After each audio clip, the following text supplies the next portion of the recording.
The whole neighborhood surveillance system screeched to a halt at 2 a.m. during a wild police chase, leaving everyone clueless until dawn broke. The bank on the corner had just been hit, and every shred of outside security footage was pitch black. One by one, folks stumbled awake to frantic alerts, garage doors stuck shut, motion lights locked in place, and the main security feed wiped out entirely. Meanwhile, HOA President Karen was busy posting selfies on my roof, grinning like she'd just fended off an alien invasion. Little did she know the only thing she'd done was slap beige latex paint over my solar panels, the ones powering the grid, feeding the system, and shielding every home from break-ins and chaos. She didn't just ruin my roof, she tore down the neighborhood's last line of defense. I jolted awake to my backup system blaring, warning me that all primary lines were down. Groggy, I shuffled to the server bank, and my worst fears were confirmed. The solar input had flatlined. At first, I figured a bird might have fried itself again. It had happened before. But then I checked the roof cam, and what I saw stopped me cold. Shiny, deliberate beige paint, roller marks still wet, smeared across every panel, time-stamped just past midnight. Which city of the United States are you watching from? Drop a comment and share with us if you have any confrontation with the HOA. We'll narrate your story on our channel. My system had even captured the perpetrator wearing leopard print leggings, sunglasses at night, and a visor hat that looked like it came out of a tennis catalogue from 1993. There she was, Karen, with a paint roller in one hand and a stepladder in the other, humming what sounded like an opera remix as she defaced my roof in the name of neighborhood beautification. It wasn't just vandalism. It was an act of ignorance so bold, so confidently executed, it could only have come from someone who believed they were untouchable. She had no clue the panels she destroyed weren't just powering my home's air conditioning or heating my pool. 5 years ago, when break-ins had skyrocketed, the HLA had approved a contract to install a solar-powered security system. It wasn't public knowledge which house the panels were on for obvious reasons, but the entire setup, security cameras, backup lights, motion sensors, encrypted footage storage, it all ran through my hardware.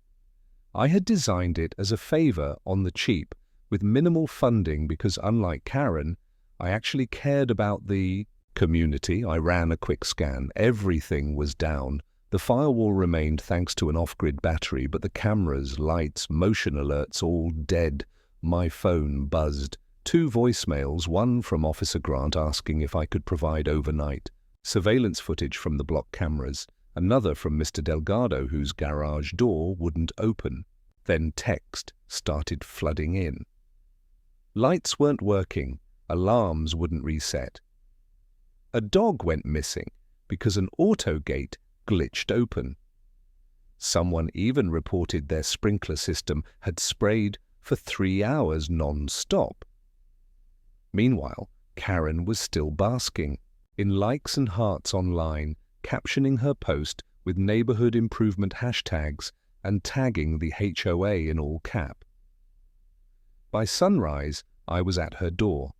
I wasn't mad yet. I was somewhere between disbelief and absurd amusement. She opened the door wearing a robe that looked like it belonged in a 1950s detergent commercial and greeted me with a proud grin. Before I could even speak, she raised a finger like a conductor about to cue the brass section. She said she was glad I came by, said she'd meant to talk to me about how my panels were a neighborhood eyesore, that their dark color clashed with the HOA-approved palette, and how she had taken it upon herself to enhance property values by neutralizing the visual pollution on my roof. She genuinely thought she'd done something right, like she was the hero of the block. I told her calmly that those panels powered the entire surveillance grid. Her face flickered, but she recovered with a chuckle and said, "I was exaggerating." She thought they were just a few personal power toys. I showed her the footage, her holding the paint, her climbing the ladder, her humming and talking to herself like she was on HGTV. Her smile faded. Then she did what Karens do best. She denied, then she deflected, then she attacked.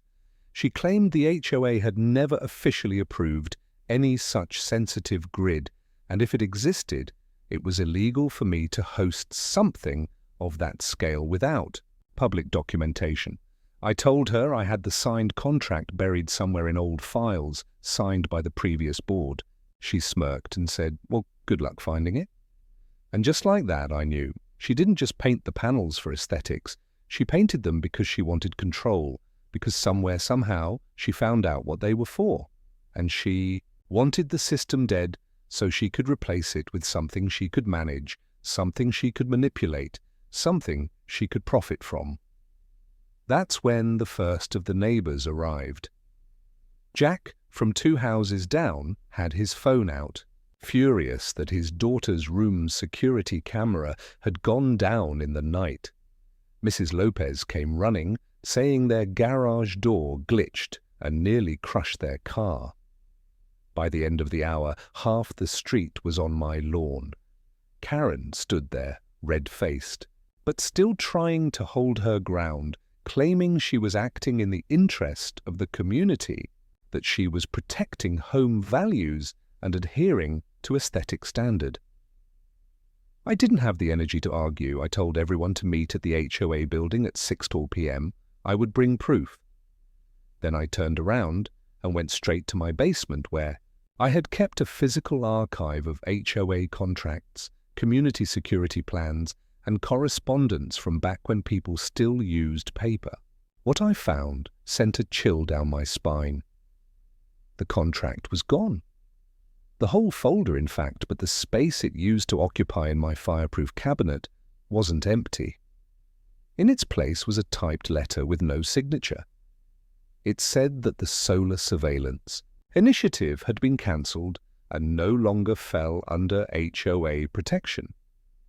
It looked official, but I hadn't written it, and I knew for a fact no one else had access to this cabinet unless someone broke in, unless someone wanted that system to go dark and made sure any paper trail connecting it to the HOA vanished overnight. Suddenly this wasn't about Karen vandalizing my roof. It was about her covering something up, something bigger. And I was going to find out what. Because the real question wasn't why she painted the panels. The real question was, what did she not want the cameras to see? The moment I stepped out of my basement, the air felt different, heavier, like the calm before a storm that only I could sense was coming. Neighbors were still gathered outside, pacing, whispering, pointing up at my painted-over roof and then down at their phones, which now buzzed with system errors and frozen screens. Karen had retreated to her fortress of floral wallpaper and HOA trophies. But I knew this wasn't over, not by a long shot. The question wasn't whether I could prove the solar panel's importance. The question was how deep Karen's meddling had gone, and who else had helped her scrub the truth. I went back into my home office and opened an encrypted backup drive I hadn't touched in months. I used to be paranoid years ago, after the system was built. I'd made sure every revision of every HOA security contract was scanned and stored digitally, on multiple drives, each with its own layered password. That paranoia paid off. I found the original file, the HOA agreement, scanned and time-stamped, with digital signatures from every board member from 5 years ago. It detailed exactly what the system was for, how I was authorized to host it, and how the HOA had agreed to monthly payments for system maintenance. Those payments, of course, had stopped coming the moment Karen took over. The more I read, the more I realized this wasn't just Karen being Karen.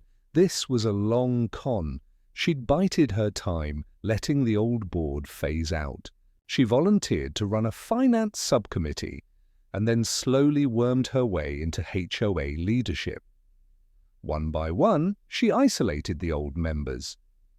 I remembered when the treasurer, a sweet retired librarian named Nora, suddenly moved away without notice.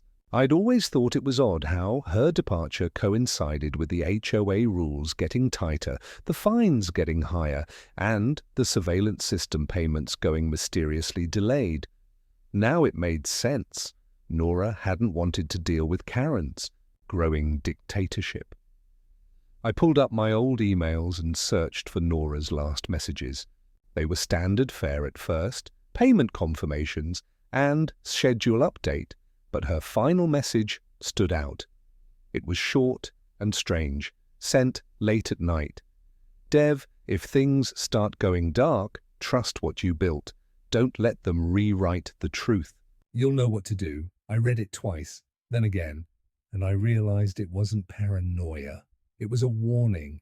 She knew what was coming. She knew someone was going to try and erase everything. At that point, I needed more than proof. I needed a witness, someone who had been part of the original board, someone still in town.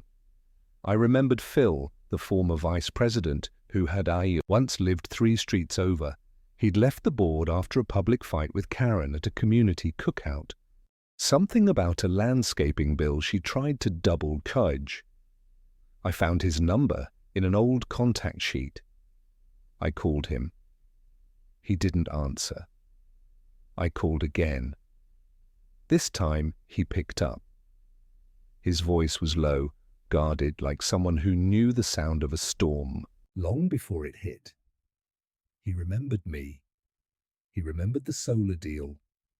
But when I told him the panels had been painted over, he swore under his breath and said he wasn't surprised.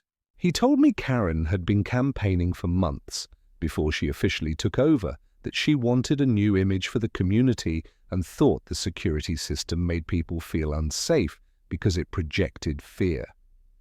She pitched the idea that visible cameras and panels made the neighborhood look like a prison compound, that people would feel safer if they didn't see security. Classic Karen logic. Remove the protection to create the illusion of peace. Phil agreed to meet me before the HOA meeting. He said he still had some of his old files too. If I brought my evidence and he brought his, we'd have more than enough to shut her down. I thanked him and started preparing.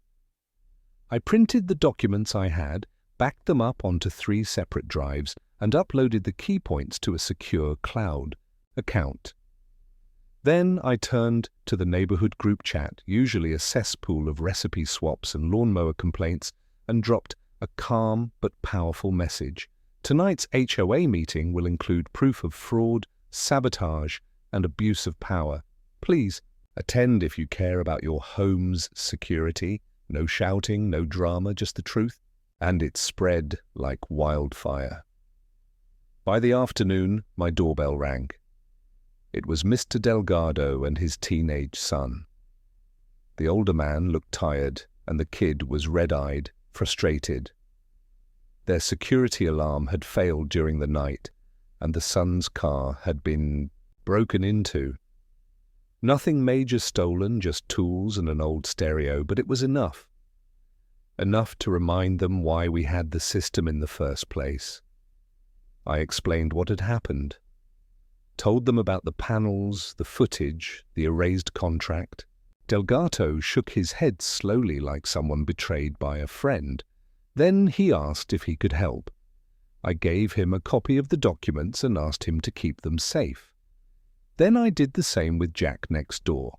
By evening, 6 homes had pieces of the truth in their hand. Even if Karen tried something, she couldn't silence all of us. The meeting that night was scheduled in the community center. Usually these meetings drew 15 people max. That night, the room was packed. Folding chairs were dragged out of closet. People stood against walls. Karen strutted in 10 minutes late, wearing a blazer that practically screamed authority and holding a binder thick enough to choke a horse. She smiled, waved, and thanked everyone for coming to hear about her beautification updates. She started, The meeting with a slideshow before and after pictures, her smiling in front of various houses with trimmed hedges and neutral tones. Then came the photo of my roof, her standing proudly before the beige painted panels, arms wide like she'd just cleaned the scene chapel. I didn't interrupt. I waited, let her build her fantasy, let her dig the hole. She even said without a trace of irony that she'd taken initiative to remove unauthorized installations that caused neighborhood stress. Then she opened the floor for questions, and I stood calmly, slowly holding a small remote in my hand. I walked to the front, plugged in my drive and played the footage. The room fell silent. Karen's roller, her humming, her mumbling about symmetry, her joke to herself about how they'll thank me when the place looks like a resort. Then I displayed the original contract projected across the screen for everyone to see. I highlighted her signature, the dates, the payment agreement. She tried to interrupt, claimed it was fabricated, that I had altered the documents, that the footage was deep fake. But then Phil walked in. Late, but not too late. He had a box in his arms, paper documents, signed minutes, and original vote records. He passed them around, and Karen's face went from fire engine red to chalk white. People began murmuring. Then the retired judge, Mr. Wheeler, who usually slept through meetings, stood and asked for a formal vote of inquiry. The room erupted into agreement. Karen tried to shout them down, but she was already drowning in a sea of evidence and fury. By the end of the night, she wasn't in charge anymore, not officially, but I could see in her eyes that this wasn't over. Not for her. She hadn't just lost control, she'd been exposed, and I had a feeling she'd do anything to get it back. The night after the HO meeting, I didn't sleep. The victory felt hollow, unfinished, like I had just cut the head off a hydra, and more were about to grow. Karen had been humiliated, sure, but something about her silence as she left that room stayed with me. She hadn't thrown a tantrum. She hadn't screamed or threatened. She just stared cold and calculating the way a gambler does when they know they've only lost the first hand. That quiet confidence wasn't something she wore by accident. It meant she still had something up her sleeve, and I couldn't afford to wait until she played it.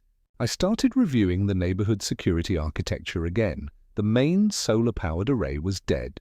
Obviously, the backup grid was functional, but limited to emergency zones.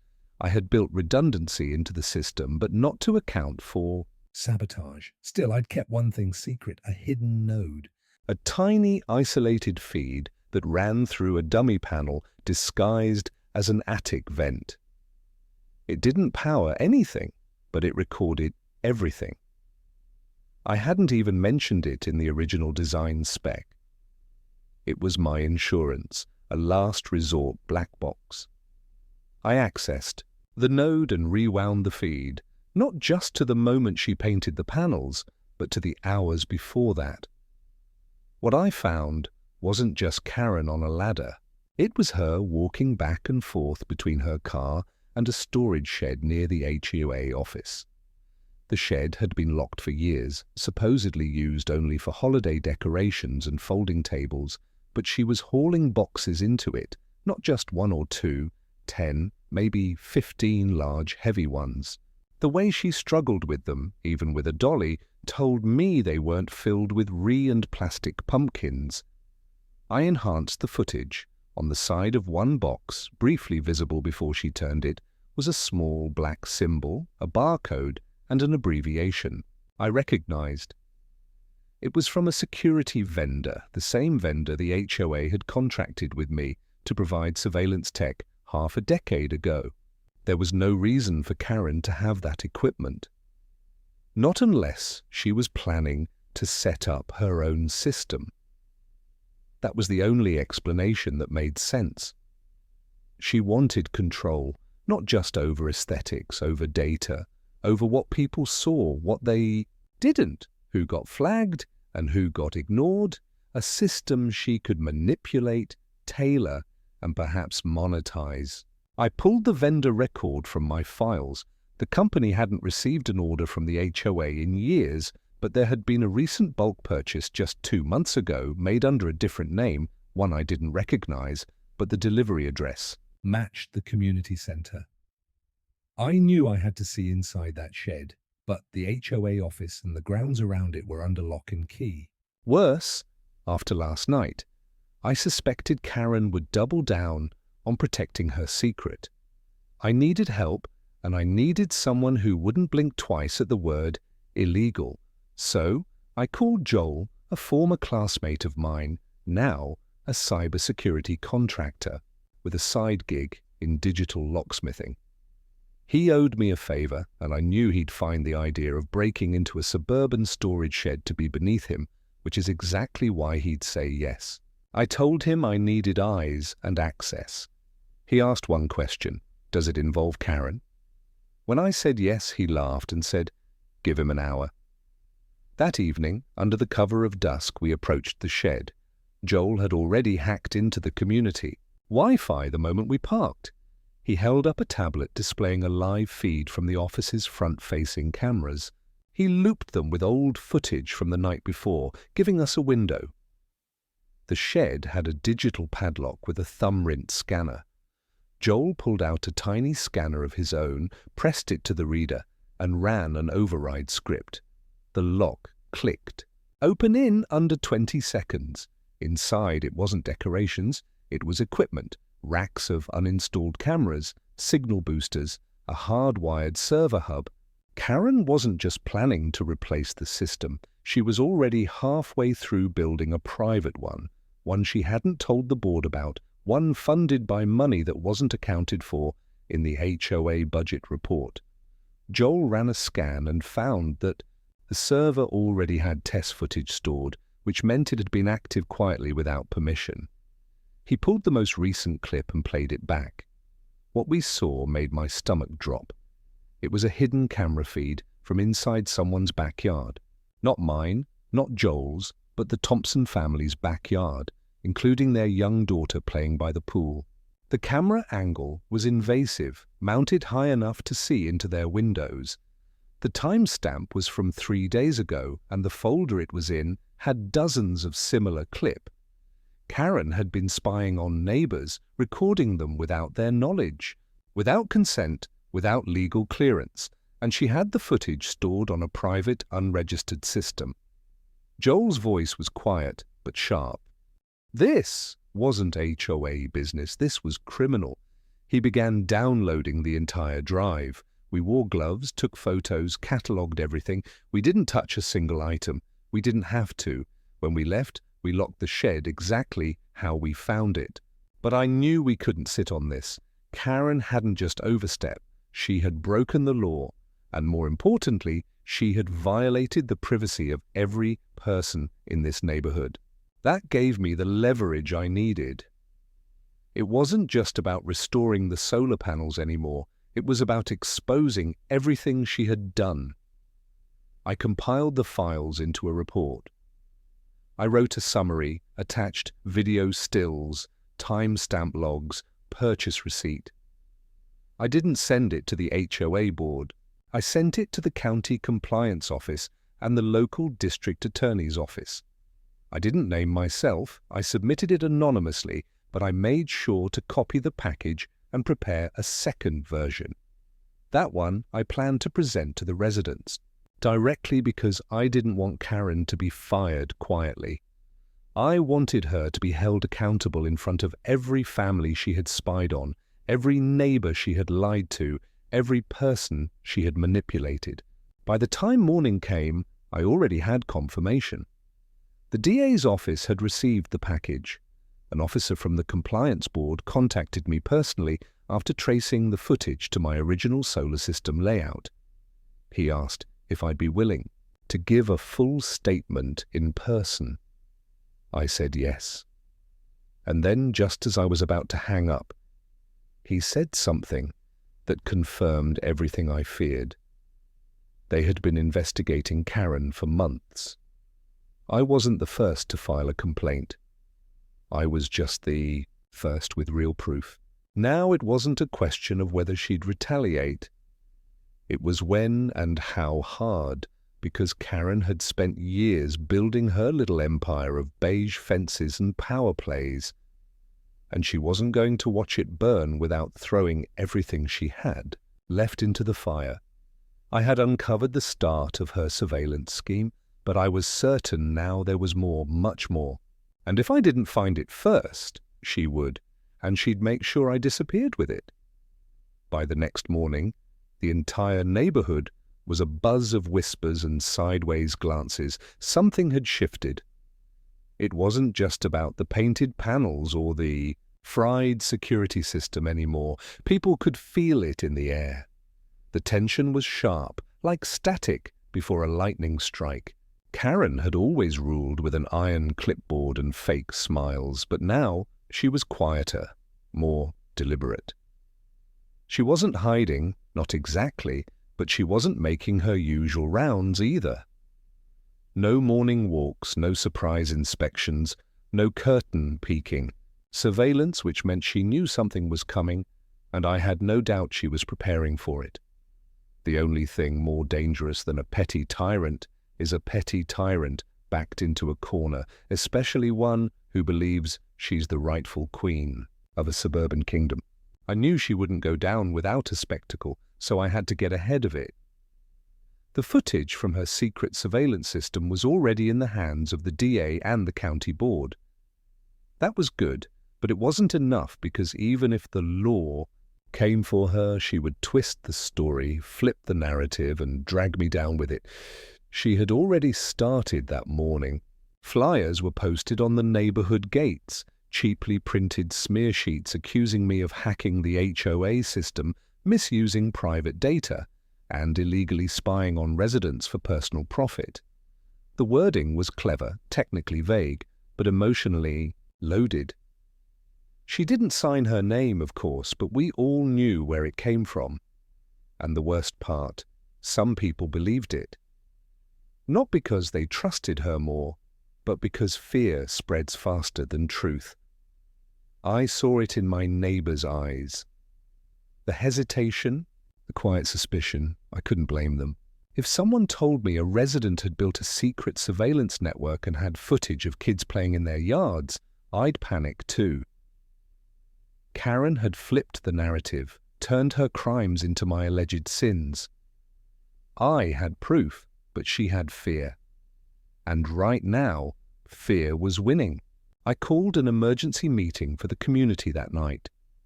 No HOA permission, just a gathering.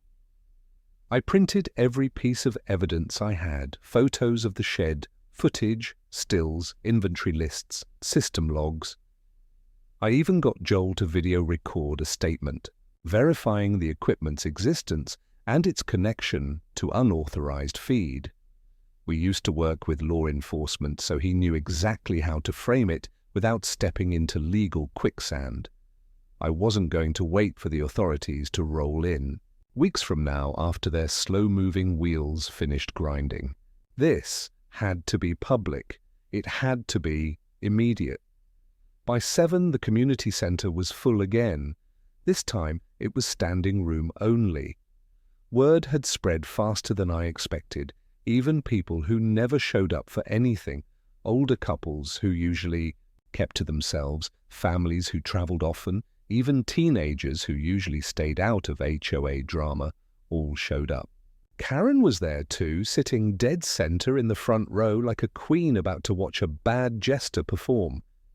Her expression was unreadable, calm and composed, hands folded in her lap like she had nothing to fear. I didn't start with accusations. I started with a confession.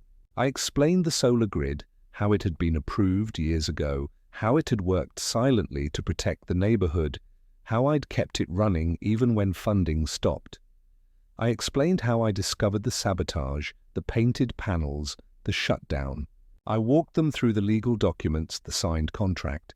Then I explained how I discovered the secret server. I made no guesses, I only spoke of facts. When, where, what. Then I showed the footage, not the most invasive clips, just enough to make the point. Footage of driveways, backyards, private fences, cameras placed without knowledge or consent. I showed the timestamp, the equipment ID numbers, the link to the vendor purchase, all tied back to the HOA account, and the storage shed under Karen's key. The room was silent. Some people gasped quietly. A few stood clearly disturbed. Karen didn't move, didn't blink, but I saw her throat tense. Then she stood and asked if she could speak. I told her this wasn't a trial.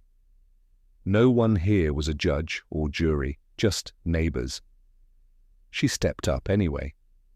She spoke calmly, deliberately, saying that she had only intended to upgrade the neighborhood's protection, that my system had become outdated, unreliable, and undocumented. She claimed I had refused to cooperate with modernization efforts and had left security gaps that put everyone at risk, that her temporary system was meant to fill those gaps, and that she had no idea some test cameras were accidentally recording private areas that she had planned to notify the board before going live. It was a good performance, measured, emotional, and just vague enough to plant doubt. But this time, she didn't have control because people had already seen too much. Mom stood and asked how Karen could call it modernization when it was done in secret. A retired vet asked why none of the board had been informed if the system was so vital. A teenager raised his hand and asked in front of everyone why one of the cameras had been pointed at his sister's bedroom window.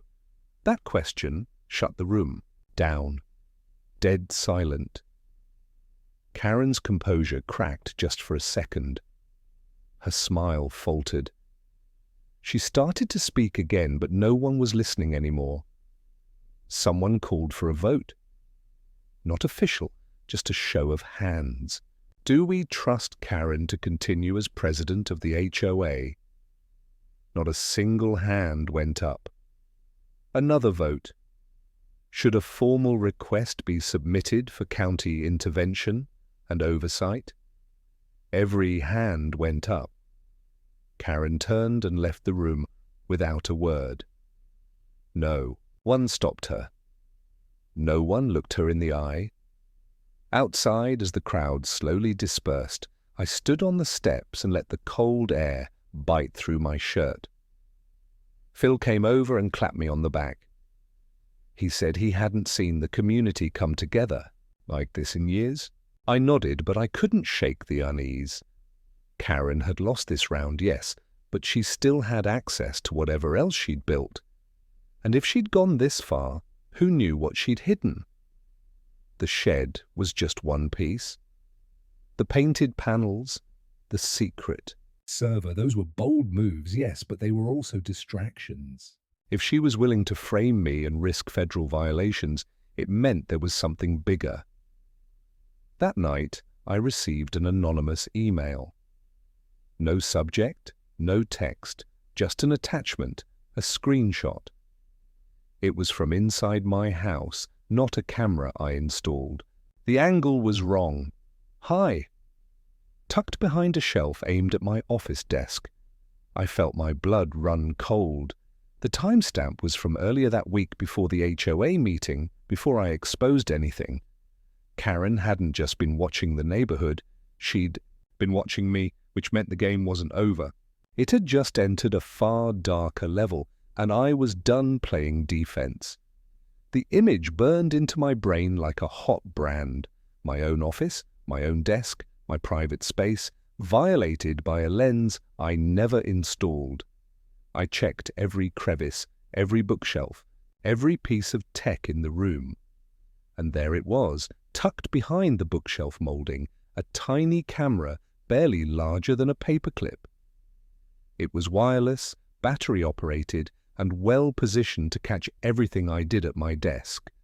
Karen hadn't just sabotaged the neighborhood, she had invaded my home, not metaphorically, not politically, literally. She had crossed into criminal territory without hesitation, like she had nothing to lose and everything to gain. That was the final push. I wasn't going to let her fade into the background and scheme her way back to power. This wasn't just about solar panels anymore. It was about sending a message to anyone who thought they could manipulate, lie, and intimidate their way into control over other people's lives. I called Officer Grant from the sheriff's office and asked for an immediate visit. I didn't mention the camera in the email. I didn't want to tip Karen off through whatever systems she might still have running. When Grant arrived and saw the footage, the emails, and the camera itself, his expression changed from polite concern to professional urgency. He made 2 calls while still in my house, one to a judge and one to the county cybercrimes division. Within 48 hours, a warrant was approved to seize the contents of the HOA office, Karen's personal laptop, and the entire digital infrastructure hidden in the community storage shed. Karen tried to resist at first. She claimed it was all a setup, a male neighbor trying to destroy a successful woman out of jealousy. But the camera in my house sealed it. There was no HOA jurisdiction that could justify planting surveillance equipment inside a resident's private home. The police searched her house and found not only blueprints for the hidden cameras, but also drafts of scripts she had planned to use at future HOA meetings to spin narratives about multiple residents. She had folders labeled by address. Mine was labeled Rogue Engineer. One folder was labeled Election Insurance. Inside it was a detailed strategy to install sympathetic HOA board members by threatening code violations and offering to waive them in exchange for vote. She had created a shadow government under the HOA's banner, a system not just of surveillance, but of manipulation. She planned to use footage to blackmail, spin stories, crush opposition, and even profit from third-party security companies she quietly invested in. It was a level of corruption nobody expected from a woman whose greatest claim to fame used to be winning Best Lawn in 2019. The county board moved fast. Within a week, she was formally charged with multiple counts of illegal surveillance, fraud, harassment, and misuse of HOA funds. But even with her gone, the damage lingered. People didn't trust each other the way they used to. Neighbors kept their curtains drawn tighter, their doors locked earlier. I couldn't blame them. Still, something incredible happened in the wake of her downfall. The community began to rebuild, not just the security grid, but the actual spirit of trust and cooperation that had been suffocated under her rule. Phil was appointed as interim HOA president, and several old board members returned, including Nora, who came back from Florida after hearing what had happened. She told me she never wanted to leave in the first place, but Karen had threatened to report her for mishandling funds. A lie, of course, but one that scared her into silence. I helped reinstall a new solar grid, this time one that didn't depend solely on my house. We distributed the load across 4 rooftops, each homeowner volunteering after understanding how the system worked. No more secret, no more blind trust, full transparency. We also created a rotating oversight committee. Anyone in the community could volunteer for a 3-month term to review HOA activities, budgets, and security procedures. It wasn't perfect, but it was a start.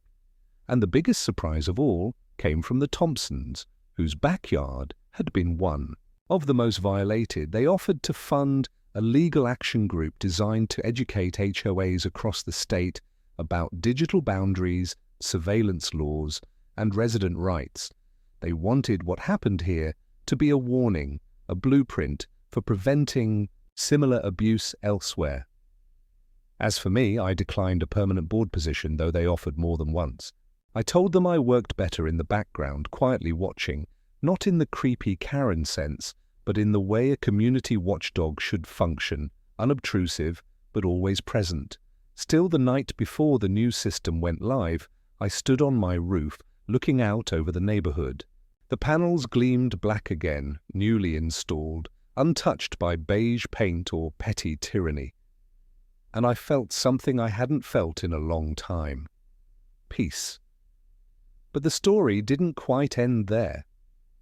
A few weeks later, I received a certified letter with no return address. Inside was a small flash drive and a note. The handwriting was messy but familiar. The note read, "You won this time, but I wasn't working alone." My stomach turned as I plugged in the drive.